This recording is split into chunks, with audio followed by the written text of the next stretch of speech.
Bekas Ketua Pengarah Jabatan Komunikasi Komuniti Datuk Dr. Muhammad Agus Yusof dan penolong pegawai di JKOM Abdul Wahab Abdul Kadir Jilani mendakwa video perbualan bersongsang yang dikaitkan dengan mereka adalah komplot dilakukan seorang individu bergelar Mr. H untuk menjatuhkan kredibiliti Muhammad Agus. Muhammad Agus berkata video tersebut merupakan kandungan yang telah disunting dan bertujuan disiarkan di media sosial untuk menjatuhkan kredibiliti, imej serta maruah beliau. Katanya apa yang hendak saya katakan kandungan audio dalam video itu pertamanya saya nafikan. Saya ingin katakan bahawa video itu adalah satu kandungan yang diubah, disunting dan difitnah. Pada Khamis, satu video mirip Muhammad Agus tersebar di media sosial menerima kencaman pelbagai pihak. Ujar Muhammad Agus, video yang tersebar itu dilihat lebih awal setelah ditunjukkan oleh individu lain yang juga merupakan ahli politik namun tidak mengambil sebarang tindakan. Ulasnya, susulan itu satu laporan polis telah dibuat Ibu Pejabat Polis Daerah Kajang dan beliau menyerahkan kepada peguam untuk tindakan lanjut. Katanya, saya fikir tak nak panjangkan, cuma tak sangka lepas saya ambil tindakan mudah ini yang berlaku. Rancangan letak jawatan itu soal lain, saya tidak tahu video yang akan tersebar. Muhammad Agus pada Khamis mengesahkan beliau telah menghantar surat peletakan jawatan sebagai Ketua Pengarah JKOM kepada Perdana Menteri Datuk Seri Anwar Ibrahim. Beliau berkata keputusan itu dibuat kerana menerima tawaran kerja baru dan bukannya disebabkan tekanan daripada mana-mana pihak supaya melepaskan jawatan tersebut. Muhammad Agus dilantik ke jawatan berkenaan pada Februari lalu. Namun beliau serta jabatan terbabit banyak menerima kritikan berikutan disifatkan kurang berkesan dalam memainkan peranannya, menguar-warkan maklumat berkaitan berbagai manfaat dan inisiatif disediakan kerajaan perpaduan kepada rakyat. Penolong pegawai di Jabatan Komunikasi Komuniti Abdul Wahab Abdul Kadir Jilani mendakwa telah diarahkan oleh individu bernama Mr. H untuk merekod video perbualannya bersama bekas Ketua Pengarah JKOM Datuk Dr. Muhammad Agus Yusof. Abdul Wahab berkata komplot itu didalangi oleh Mr. H yang merupakan antara individu berjawatan tinggi dalam JKOM. Ujarnya Mr. H turut menjanjikan dia jawatan tinggi dalam JKOM sekiranya membantu untuk merakam perbualan video bersama Muhammad Agus. Katanya sekitar November 2023, saya berjumpa Mr. H di pejabat beliau. Bermula daripada situ beberapa pertemuan diaturkan Mr. H, termasuklah saya dibawa ke pejabat Perdana Menteri dan hotel sekitar Kuala Lumpur untuk berjumpa dengan individu-individu yang disebut oleh Mr. H sebagai berpengaruh. Semasa pertemuan saya dengan Mr. H, saya telah diberitahu kononnya beliau telah mendapat info daripada pihak tertentu bahawa Muhammad Agus terlibat di dalam aktiviti tidak memora. Mr. H turut meyakinkan saya bahawa beliau disokong oleh beberapa individu berpengaruh yang ingin menjatuhkan Muhammad Agus, di mana Mr. H menunjukkan kepada saya perbualan WhatsApp beliau bersama beberapa individu berpengaruh yang menyokong beliau. Pada Khamis, satu video mirip Muhammad Agus tersebar di media sosial menerima kencaman pelbagai pihak. Ulas Abdul Wahab, perbualan video yang dirakam itu hakikatnya adalah kandungan yang tidak mempunyai audio. Bagaimanapun, jelasnya dia terkejut apabila mendapati rakaman video tersebut telah disebar menerusi satu akaun Facebook. Katanya lebih mengejutkan lagi, rakaman video tersebut telah disunting dan diedit oleh pihak yang tidak bertanggungjawab menggunakan teknik voice over bagi menunjukkan seolah-olah saya dan Datuk terlibat di dalam aktiviti yang jelek dan tidak bermora. Saya ingin menegaskan bahawa kandungan audio di dalam video tersebut adalah palsu, direka dan tidak benar. Jelasnya dia telah menyerahkan kepada peguam senarai nama individu-individu yang terlibat di dalam komplot tersebut termasuk beberapa orang individu yang memegang jawatan tinggi di dalam JKOM. Muhammad Agus pada Khamis mengesahkan beliau telah menghantar surat peletakan jawatan sebagai Ketua Pengarah JKOM kepada Perdana Menteri Datuk Seri Anwar Ibrahim. Calon PAS Datuk Seri Dr. Ahmad Samsuri Mokhtar dicabar meletak jawatan sebagai Menteri Besar Terengganu untuk fokus kepada pilihan raya kerja Kemaman pada 2 Disember ini. Cabaran itu dilontarkan Ketua Penerangan UMNO Datuk Seri Azharina Osman Said selepas majlis perjumpaan bersama Jentera Penerangan dan Wanita UMNO di Pejabat UMNO Kemaman. Katanya kalau betul dia yakin menang, saya nak cabar dia hari ini untuk letak jawatan sebagai Menteri Besar Terengganu. Fokus kepada Parlimen Kemaman dan lawan satu dengan satu baru adil. Sebab kita rasa kita kuat tapi dia nak bertanding atas tiket sebagai Menteri Besar sebab bila dia kalah masih boleh menjadi Menteri Besar. Maknanya dia tidak amanah, ikhlas pada pengundi Kemaman. Tapi saya nak tanya kalau dia berani letak jawatan bertanding dan jangan jadi Menteri Besar, tanding 0 lawan 0, 1 lawan 1, kita tengok mana yang kuat. Azharina yang juga ahli Parlimen Pengarang juga berkata, Barisan Nasional tidak tergugat dengan pemilihan Ahmad Samsuri sebagai calon bagi PRK kerusi berkenaan. Katanya BN menawarkan calon terbaik untuk memberi khidmat kepada pengundi di Parlimen Kemaman. Katanya saya rasa macam PAS tidak ada orang lain dan saya lihat PAS ini kalau boleh dia mungkin merasakan itu sahaja yang terbaik yang nak ditawarkan. PAS mengumumkan mempertaruhkan Ahmad Samsuri untuk mempertahankan kursi Parlimen Kemaman pada PRK 2 Disember ini. Ini adalah penampilan pertama Ahmad Samsuri bagi merebut kerusi parlimen. Beliau dijangka menentang calon BN yang bakal mempertaruhkan bekas Panglima Angkatan Tentera Jeneral Besar Tan Sri Raja Muhammad Effendi, Raja Muhammad Noor. Presiden PAS Tan Sri Abdul Hadi Awang berkata, Himpunan Selamatkan Syariah bertujuan bagi menyatakan ketegasan dalam mempertahankan undang-undang syariat sedia ada daripada cabang oleh pihak-pihak tertentu. Katanya kita menghadapi satu cabaran iaitu terdapat golongan yang mencabar undang-undang syariat yang telah ada. Walaupun yang sedia ada itu tidak sempurna, tapi menjadi sebahagian daripada kedudukan Islam yang wajib dipertahankan. Sebelum ini, media pada 25 Februari 2021 melaporkan Mahkamah Persekutuan Sebelah Suara membenarkan Iki Putra mencabar keabsahan Seksyen 28 Enakmen Jenayah Syariah Selangor 1995 berhubung kesalahan seks luar tabi'i. Sementara itu, dalam cabaran terhadap peruntukan Enakmen Kanun Jenayah Syariah Kurungan 1 Kelantan 2019 dibuat oleh Nik Ilin Zurina, Nik Abdul Rashid dan anaknya Tengku Yasmin Natasha, Tengku Abdul Rahman terhadap Kerajaan Kelantan tahun lalu, mereka juga mahu mengisytiharkan 20 peruntukan kesalahan dalam enakmen itu terbatal dan tidak sah. Dalam pada itu, ujar Abdul Hadi yang juga ahli Parlimen Marang itu, tindakan yang dilakukan oleh pihak-pihak tertentu dalam cubaan untuk menjejaskan perundangan syariah Islam merupakan satu cabaran kepada umat Islam. Katanya perkara ini merupakan satu perkara yang tidak berani disentuh oleh British kerana berkait dengan jati diri orang Islam. Namun tiba-tiba muncul orang Islam sendiri yang dipergunakan atau kerana kejahilannya mencabar beberapa akta dalam enakmen syariah, menjadi fardu ain bagi orang Islam untuk mempertahankan undang-undang syariah. Naib Presiden Parti Amanah Negara, Datuk Seri Dr. Mujahid Yusof Rawu bersedia untuk memikul tanggungjawab lebih besar dalam parti itu sekiranya memperoleh sokongan tertinggi. Beliau berkata pemilihan itu diserahkan sepenuhnya kepada 27 pimpinan utama untuk menentukan pemilihan 5 jawatan tertinggi menerusi konsep perundingan bersama. Katanya amanah mengamalkan sistem tiada pertandingan 1 lawan 1 bagi jawatan presiden, timbalan presiden atau 3 naib presiden, maka terbentuklah jawatan kuasa nasional. Jadi tidak guna saya beritahu saya mahu jadi bertanding presiden atau sebagainya kerana kita amanah bukan bertanding untuk jawatan tapi mahu menjadi 5 tertinggi mendapat sokongan. Keadaan peramatan sekarang untuk mengatakan mahu jawatan presiden atau lain-lain kerana seseorang itu tidak mungkin mendapat tertinggi atau sekurang-kurangnya 17 sokongan selamat daripada keseluruhan 27 pimpinan utama itu. Beliau berkata demikian ketika mengulas mengenai hasratnya bertanding jawatan utama kepimpinan amanah. Mujahid berkata sebagai contoh dirinya perlu menang undian daripada 27 itu dahulu, barulah boleh berdapat cabaran untuk mencalonkan diri bagi mendapatkan rundingan bersama. Mengulas lanjut mengenai berapa lama tempoh masa diperlukan untuk memilih 5 jawatan tertinggi itu selepas lantikan 27 pemimpin utama. Mujahid berkata sebaik konvensyen selesai, pengerusi tetap akan mengadakan mesyuarat pertama untuk membuat pemilihan tertinggi. Tambahnya, amanah memberi peluang kepada ahlinya untuk menentukan masa depan parti dengan terlibat dalam pemilihan pucuk pimpinan. Katanya ini kerana amanah mengikut perlembagaan dan dalam konvensyen 27 pimpinan utama dipilih dan mereka ini dipilih bersama ketua-ketua sayap. Jumlahnya akan menjadi kepada 30 orang. Kata Mujahid lagi 30 orang itu akan berbincang mengenai siapa layak dilantik barisan baharu kepimpinan parti. Katanya kaedah ini berdasarkan prinsip syura rundingan bersama, ukuran dan perpaduan iaitu yang dipilih mengisi jawatan itu kerana kepimpinan utama yang mahukan mereka. Jelasnya amanah komite untuk mengakis naratif partinya tidak disukai kerana pendekatan keras dalam isu Islamik, syariah dan lain-lain. Katanya kita mahu menggunakan pendekatan sederhana dan reform untuk menjadikan amanah parti yang diterima. Difahamkan terdapat kira-kira 1,000 perwakilan meliputi 190 kawasan layak memilih untuk pemilihan 27 jawatan pimpinan utama itu. Amanah akan mengadakan pemilihan jawatan kuasa Nasional Parti sesi 2023 hingga 2026, serentak penganjuran Konvensyen Nasional Amanah 2023 yang bermula 22 hingga 24 Disember ini. Parti yang berpegang pada konsep rahmatan lil alamin itu adalah sebahagian komponen Pakatan Harapan yang kini membentuk kerajaan perpaduan bersama UMNO. PAS menyifatkan calon PAS Datuk Seri Dr. Ahmad Samsuri Mokhtar mempunyai kelebihan dan peluang untuk memenangi kerusi Parlimen Kemaman berbanding calon Barisan Nasional Jeneral Besar Tan Sri Raja Muhammad Effendi, Raja Muhammad Noor. Timbalan Presidennya Datuk Seri Tuan Ibrahim Tuan Man berkata, ia berdasarkan Ahmad Samsuri adalah Menteri Besar Terengganu berbanding calon BN yang bukannya orang politik.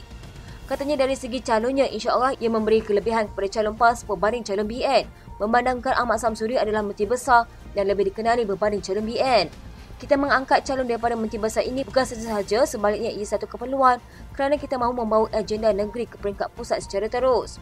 Walaupun kita mempunyai kelebihan, saya mengingatkan jentera Perikatan Nasional supaya tidak overconfident. Sebaliknya perlu bekerja keras bagi memastikan kemenangan pilihan raya kecil Parlimen Kemaman adalah milik kita. PRK Parlimen Kemaman menyaksikan pertandingan dua penjuru antara BN dan PAS. BN mempertaruhkan Muhammad Effendi manakala Ahmad Samsuri diberi tanggungjawab mempertahankan kursi Parlimen Kemaman yang dimenangi PAS sebelum ini. Mengulas selanjut, Tuan Ibrahim dan juga Ahli Parlimen Kumbang Kerian itu berkata, setakat ini maklum balas dan jentera sangat aktif selain kerjasama antara parti komponen PN juga sudah turun ke lapangan. Katanya kita yakin dapat mengekalkan kemenangan kursi berkenaan dan usaha berterusan perlu dilakukan.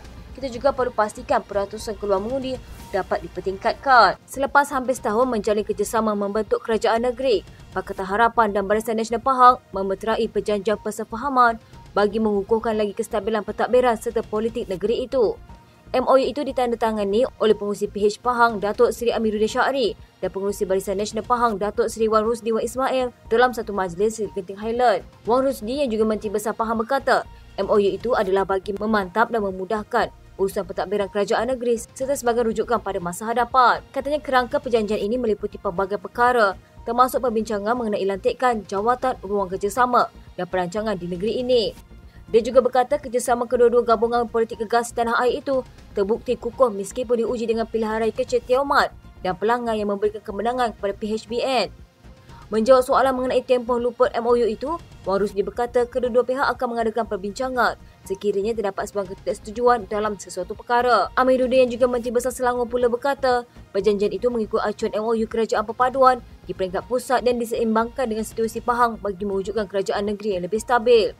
Katanya, saya juga percaya persefahaman ini menjadi model kepada bentuk persefahaman lain sebab di negara seperti Jerman. Perkara ini adalah biasa, malah ia dipaparkan kepada awam selepas pilihan raya atau tidak ada kata putus dibuat. Dia juga yakin perjanjian yang dimeterai akan membantu rakyat Pahang untuk mengetahui lebih jelas hala tuju, perancangan dan komitmen kerajaan negeri itu. Pahang adalah negeri pertama yang memeterai MOU berkaitan kerjasama kerajaan perpaduan selepas pilihan raya umum ke-15. Gabungan PHBN membentuk kerajaan negeri selepas BN memperoleh 17 kursi di Pahang dan PH memenangi 8 kursi manakala PM menjadi pembangkang dengan 17 kursi. Isu sokongan 4 ahli Parlimen Parti Pribumi Bersatu Malaysia kepada Perdana Menteri Datuk Seri Anwar Ibrahim dan hubungan bersama PAS dalam Perikatan Nasional berkemungkinan menjadi agenda utama Perhimpunan Agung Parti itu yang akan berlangsung dari 23 hingga 25 November ini. Penganalisis politik dari Akademi Penyelidikan Strategik Nusantara, Dr. Azmi Hassan berkata, pihaknya melihat isu sokongan 4 ahli parlimen itu akan digunakan untuk memperkuatkan parti itu. Katanya, atau lebih tepat lagi kepimpinan bersatu itu sendiri. Kerana nanti di sebelah satu lagi, parti politik memimpin kerajaan adalah 4 ahli parlimen ini hilang kepercayaan kepada kepimpinan bersatu sedia ada. Jadi Perhimpunan Agung Bersatu ini akan digunakan sehabis-habisnya untuk mempamerkan mereka bersatu dan 4 ahli parlimen ini dikatakan derhaka mengenai perjuangan bersatu. Naratifnya akan dijual dan digunakan semasa perhimpunan demi mempamerkan kepimpinan bersatu ini tetap utuh dan kuat dalam hal ini. Setiausaha Agung Bersatu Datuk Seri Hamzah Zainuddin sebelum ini berkata, perkara itu diputuskan pada mesyuarat Majlis Pimpinan Tertinggi Parti yang dipengerusikan Presidennya Tan Sri Muhyiddin Yassin. Mengulas lanjut, Azmi berkata, perhimpunan itu juga akan membincangkan mengenai PAS yang dilihat banyak membuat keputusan tanpa memikirkan bersatu sebagai rakan dalam PN. Beliau berkata umpamanya tindakan PAS melantik bekas Perdana Menteri Tun Dr. Mahathir Mohamad sebagai penasihat tidak rasmi kepada 4 kerajaan negeri ditadbir oleh parti itu. Katanya itu adalah salah satu agenda yang saya pasti akan dibincangkan. Hubungan bersatu dan PAS itu sendiri dikatakan akan menjadi perbincangan yang agak hangat kerana strategi mereka sekarang adalah menguatkan bersatu. Bukan sahaja untuk menguatkan bersatu dan persaingan belah parti pemimpin kerajaan, tetapi juga persepsi negatif bahawa PAS adalah kingmaker dalam PN. Seorang peguam yang mewakili Majlis Agama Islam Kelantan mencadangkan supaya ahli parlimen mempertimbangkan untuk meminda Perlembagaan Persekutuan sekiranya Mahkamah Persekutuan memutuskan untuk membatalkan 18 kesalahan syariah dalam enakmen negeri itu. Yusuf Farizal Yusof yang mewakili Jabatan Hal Ehwal Agama Islam Kelantan berkata demikian berdasarkan hipotesis bahawa Mahkamah Tertinggi negara itu memihak kepada cabaran tersebut. Peguam itu berkata bahawa kebimbangan rakyat perlu diambil kira oleh wakil rakyat sekiranya Mahkamah Tinggi Negara memihak kepada petition. Katanya jika buntu keputusan Mahkamah Persekutuan memihak petition, maka kita perlu jika perlu meminda Perlembagaan Persekutuan. Sekiranya timbul situasi hipotesis, kita perlu meminda perlembagaan kerana kita perlu mendengar suara rakyat. Peguam Nik Elin Zurani Nik Abdul Rashid dan anaknya, Tengku Yasmin Natasha Tengku Abdul Rahman mencabar 18 peruntukan dalam enakmen Kanun Jenayah Syariah Kurungan 1 Kelantan 2019. Mereka mahu mengisytiharkan peruntukan kesalahan dalam enakmen itu terbatal dan tidak sah. Dalam ucapan sulungnya sebagai Perdana Menteri setahun lepas, Datuk Seri Anwar Ibrahim berikrar menyelesaikan masalah membelenggu rakyat termasuk akibat kenaikan kos hidup selain menekankan tata kelola baik dalam pentadbirannya dengan melawan rasuah. Walhasil selepas setahun berlalu, Anwar bersama Barisan Kabinet Kerajaan Perpaduan dilihat membuat kemajuan ketara dalam mendapati pelbagai cabaran dalam negara serta di peringkat global untuk membawa Malaysia kembali ke landasan menuju sebuah negara maju. Antara langkah dilakukan Anwar selepas mengangkat sumpah sebagai Perdana Menteri pada 24 November 2022 mengumumkan untuk menolak gaji bagi jawatan itu selain mengesahkan Jemaah Menteri Kerajaan Perpaduan bersetuju memotong gaji sebanyak 20% setiap bulan sehingga ekonomi pulih.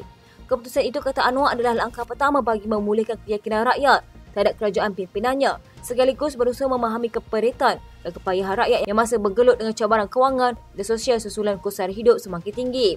Selain itu, mewarisi hutang negara mencecah 1.5 trilion ringgit ketika mengambil alih kepimpinan negara. Anwar berdepan pelbagai likutan sendiri bagi menghasilkan pencapaian cemerlang dalam masa setahun perkhidmatannya sebagai Perdana Menteri terutama dalam tempoh pasca pemulihan COVID-19. Anwar yang juga Presiden PKR juga cukup pantang dengan ramalan rasuah dan disebabkan itu seawal mentadbir negara. Perkara pertama dilakukannya ialah mahu melaksanakan reformasi tata kelola pentadbiran dan membantras rasuah habis-habisan menjadikan ramai yang gerut. Maka tidak hairanlah Anwar memperkenalkan konsep Malaysia Madani sebagai ikhtiar memetakan strategi tata kelola dan pentadbiran negara secara berkesan, menekankan kepada pemekasaan ekonomi dan budaya yang berteraskan nilai, etika atau akhlak berdasarkan 6 tonggak iaitu M. Kemampanan, A. Kesejahteraan, D. Daya cipta, A. Hormat, N. Keyakinan dan I. Ihsan. Dalam tempoh setahun pertama ini juga, Anwar turut membentangkan kajian separuh penggat Rancangan Malaysia ke-12 meliputi dasar dan kaedah baharu menghadapi cabaran semasa yang dijajarkan semula dengan aspirasi dan visi ekonomi madani.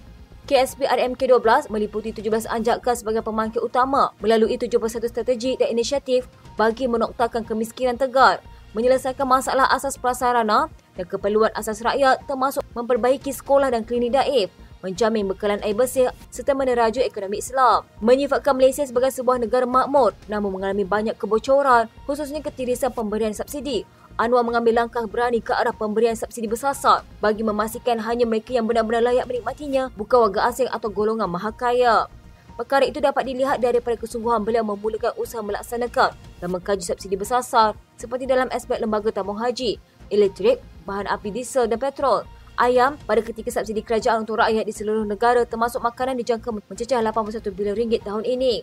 Anwar dan kabinetnya dilihat tidak membiarkan rakyat terkapar-kapar dikala berdepan cabaran kos sara hidup pasca COVID-19 menerusi pemberian pelbagai jenis bantuan dan inisiatif bagi membantu golongan berpendapatan rendah dan miskin tegar antaranya menerusi inisiatif Payung Rahmah. Ini dilaksanakan menerusi jualan rahmah, baku rahmah, menu rahmah, pakej jadual lebar rahmah, kad diskaun khas menu rahmah, sumbangan asas rahmah. Malah kerajaan membelanjakan hampir 8 bilion ringgit untuk sumbangan tunai rahmah 2023 kepada 8.7 juta penerima dan memanfaatkan hampir 60% penduduk dewasa Malaysia. Pelaksanaan inisiatif pendapatan rakyat yang menyasarkan peningkatan pendapatan golongan miskin tegar dan kumpulan B40 pula memberikan manfaat kepada 4,100 isi rumah sehingga kini. 9 hakim akan membuat keputusan terhadap permohonan semakan yang difailkan Ning Ilin Zurina, Ning Abdul Rashid dan Tengku Yasmin Natasha, Tengku Abdul Rahman bagi mencabar enakmen Kanun Jenayah Syariah Kurungan 1 Kelantan 2019.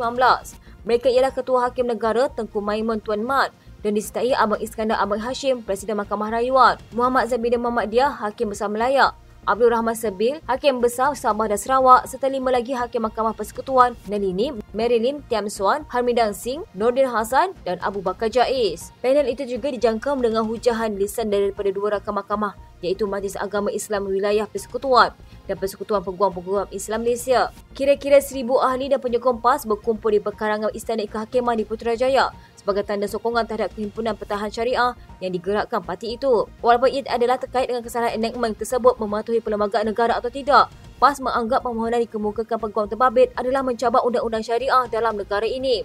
Inti parti utama permohonan Ning Ilin dan Tengku Yasmin ialah meminta agar Mahkamah Persekutuan membatalkan 20 kesalahan syariah dalam enakmen Kelantan atas alasan Dewan Undangan Negeri Terbabit bertindak melampaui bidang kuasa mereka. Sebelum ini, PAS mendakwa mereka berhimpun untuk mempertegur perundangan syariah negeri-negeri yang cuba diruntuhkan oleh pihak tertentu. Antara pemimpin PAS yang kelihatan hadir dan melakukan solat hajat di perkarangan kompleks Mahkamah pagi ini ialah beberapa pemimpin kanan PAS seperti Timbalan Presidennya Tuan Ibrahim Tuan Mat, Taqiyuddin Hassan dan Ahmad Fadli Syari.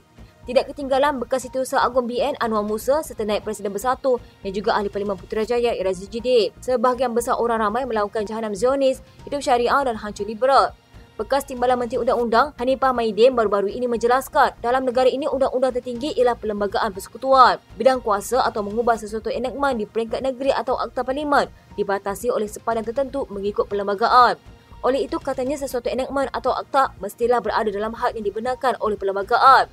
Katanya jika sempadan itu dilanggar, maka Mahkamah Persekutuan boleh mengisytiharkan akta maupun enakmen tersebut terbatal. Seorang daripada pelajar berkata, undang-undang syariah ini penting bagi umat Islam dan tidak patut disentuh oleh sesiapa. Katanya sepatutnya kerajaan kena ambil tindakan kerana dalam perlembagaan tertulis Islam sebagai agama rasmi. Sebahagian besar ahli Parlimen Pembangkang dilaporkan berada di Istana Kehakiman Putrajaya sehingga menyaksikan kerusi barisan pembangkang di Dewan Rakyat kosong. Sehubungan itu, Speaker Dewan Rakyat Johari Abdul memberi lebih masa kepada ahli parlimen untuk membangkitkan sebanyak 3 soalan tambahan. Malah beberapa soalan yang dibangkitkan oleh ahli parlimen pembangkang juga dilangkau kerana mereka tidak hadir. Kursi barisan ahli parlimen pembangkang pada sesi persidangan pagi kosong tanpa kehadiran mana-mana wakil rakyat. Muhammad Isa Barisan Nasional Tampin bangkit mencela dan memaklumkan kepada Speaker bahawa tiada ahli parlimen pembangkang yang hadir. Katanya, Tan Sri Speaker bukan ramai tak hadir, seorang pun pembangkang tidak ada hari ini. Jimmy Puah, Pakatan Harapan Terbang pula berpantun mengenai ketiadaan wakil rakyat pembangkang ketika membangkitkan pertanyaan lisan. Disebabkan ketiadaan ahli parlimen pembangkang, Johari membenarkan 3 pertanyaan tambahan dikemukakan kepada menteri atau timbalan menteri pada sesi pertanyaan lisan. Ahli Parlimen PAS bersatu tidak hadir ke Parlimen dipercayai menghadiri perhimpunan di hadapan Istana Kehakiman di Putrajaya. Perhimpunan Anjuran Perikatan Nasional itu bagi membantah tindakan 2 individu yang mencabar 20 peruntukan dalam enakmen Kanun Jenayah Syariah Kurungan 1 Kelantan 2019. 2 minggu lalu, Afnan Hamimi Taib Azamuddin Perikatan Nasional Al-Wusta membangkitkan rasa tidak puas hati apabila menteri gagal terhadir tepat masa pada sesi pertanyaan lisan di Parlimen. Malah dia meminta Perdana Menteri Datuk Seri Anwar Ibrahim serta Kabinet memantau kegagalan berkenaan.